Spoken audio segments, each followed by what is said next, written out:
یہ لوگ روزہ رکھا کرتے تھے اور تم لوگ روزہ نہ رکھتے تھے۔ یہ روزہ بھی دین اسلام کا بڑا رکن ہے۔ جو کوئی رمضان کا روزہ نہ رکھے گا بڑا گناہ ہوگا اور اس کا دین کمزور ہو جائے گا۔ رمضان شریف کے روزے ہر مسلمان پر جو مجنون اور نابالغ نہ ہو فرض ہیں، جب تک کہ کوئی عذر نہ ہو روزہ چھوڑنا درست نہیں۔ اگر کوئی روزہ کی نظر کر لے تو نظر کر لینے سے روزہ فرض ہو جاتا ہے۔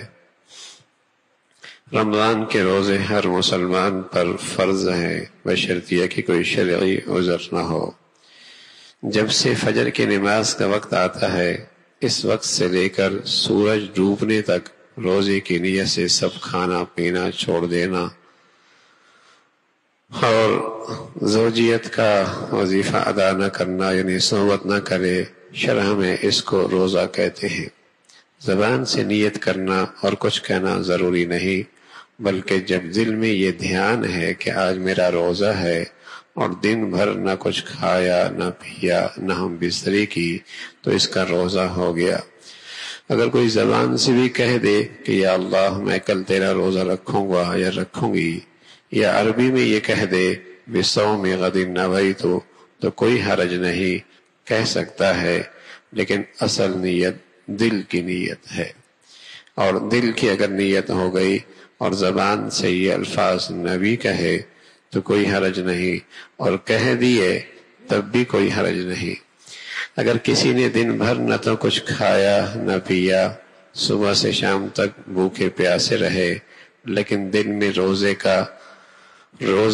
کی نیت نہ تھی بلکہ بھوک ہی نہ لگی یا کسی اور وجہ سے کچھ کھانے پینے کی نوبت ہی نہ آئی تو اس کا روزہ نہیں ہوا۔ اگر دل میں روزے کا ارادہ کر لیتا تو روزہ ہو جاتا۔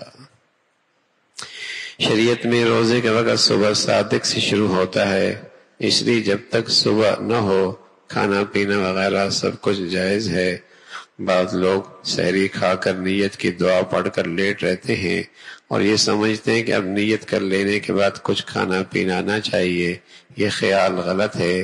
جب تک صبح نہ ہو برابر کھا پی سکتا ہے، چاہے نیت کر چکا ہو چاہے ابھی نہ کی ہو۔ جب تک صبح سحر یعنی صبح صادق شروع نہ ہو اس وقت تک آدمی کھا پی سکتا ہے، اور جب صبح صادق ہو جائے تو فجر کا وقت شروع ہو جاتا ہے۔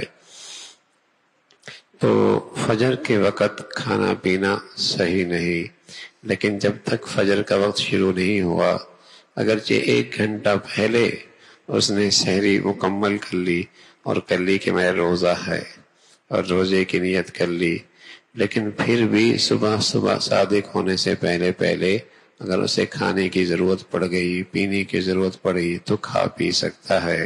اس وقت تک کھانے پینے میں کوئی حرج نہیں۔ البتہ ایک بہت بڑی غلطی ہوتی ہے مردوں میں بھی عورتوں میں بھی کہ صبح ہو جاتی ہے اور مؤذن اذان شروع کر دیتا ہے، لیکن یہ خیال ہوتا ہے کہ اذان مکمل ہونے تک چائے پی جا سکتی ہے، پانی پیا جا سکتا ہے، حالانکہ یہ غلط ہے۔ اس لیے کہ جو اذان ہے اس اذان کا وقت صبح کا وقت داخل ہونے کے بعد کا ہے اور سحری کا وقت اس سے پہلے پورا ہو جاتا ہے۔ سحری کا وقت اس سے پہلے پورا ہو جاتا ہے۔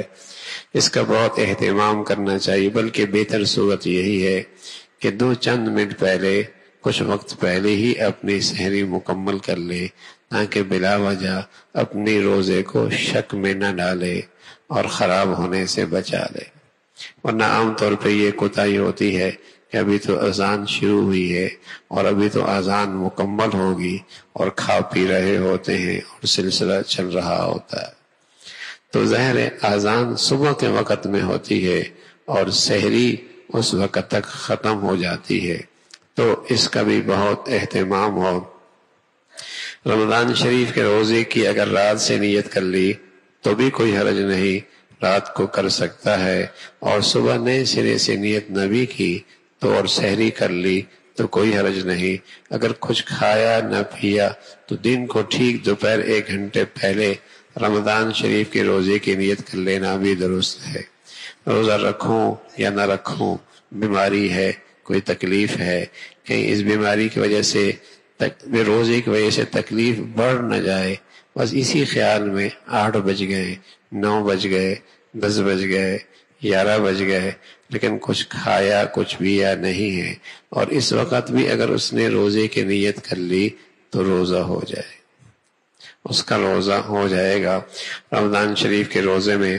بس اتنی نیت کر لینا کافی ہے کہ آج میرا روزہ ہے، یا رات کو اتنا سوچ لے کل میرا روزہ ہے، بس اتنی ہی نیت سے رمضان کا روزہ ادا ہو جائے گا۔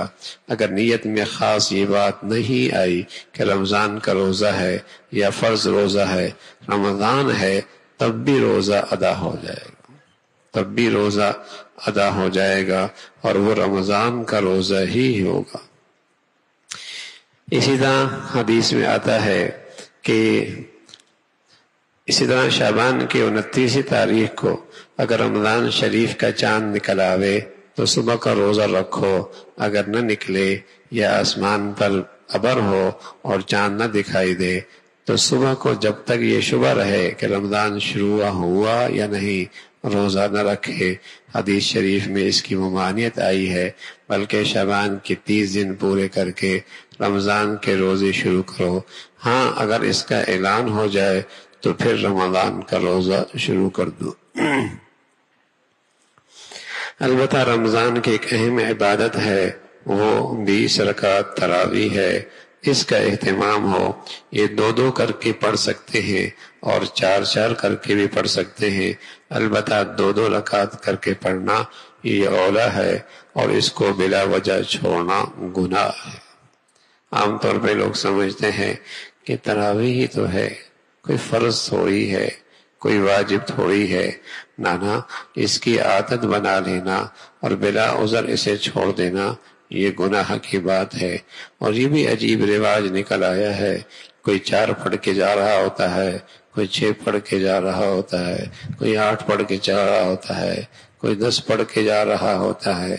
حالانکہ بھائی ساری امت کا اس بات پر اتفاق ہے، بلکہ جنہوں نے قرآن حدیث سے مسائل نکالے 4 بڑے امام ہیں، امام مالک رحمۃ اللہ علیہ، امام ابو حنیفہ رحمۃ اللہ علیہ، امام احمد بن حنبل رحمۃ اللہ علیہ، امام شافعی رحمۃ اللہ علیہ، ان سب کا اس بات پر اتفاق ہے کہ رمضان کی یہ تراویحاں 20 رکعت ہی ہیں، یہ 20 رکعت ہی ہیں۔